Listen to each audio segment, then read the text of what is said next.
আমার এক চাচাতো বোন ছিল, এত সুন্দরী, আমার জীবনে এত সুন্দরী নারী আমি দেখিনি। একজন পুরুষ একজন নারীকে যত ভালোবাসতে পারে আমি ঠিক ততটা ভালোবাসতাম আমার এই সুন্দরী কাজিনকে।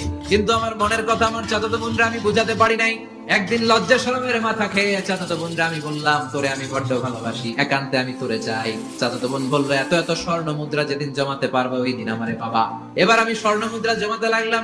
বছর শেষে স্বর্ণ মুদ্রার থলে নিয়ে চাচাতো বোনের হাতে দিলাম। চাচাতো বোন আমার অপকর্মে রাজি হয়ে গেল।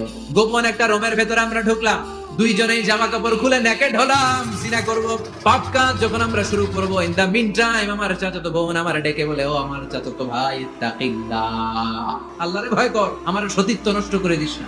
আল্লাহ ওই মুহূর্ত থেকে ফিরে আসা কোনো পুরুষের পক্ষে সম্ভব ছিল না। চিৎকার মেরে জামা পেড়ে ওই ঘর থেকে বের হয়ে গেলাম। আল্লাহ রে, ওই দিনের আমলটা যদি তোমার দরবারে কবুল হয়ে থাকে, আজকের বিপদের দিনে তুমি আমাদের বাঁচাও।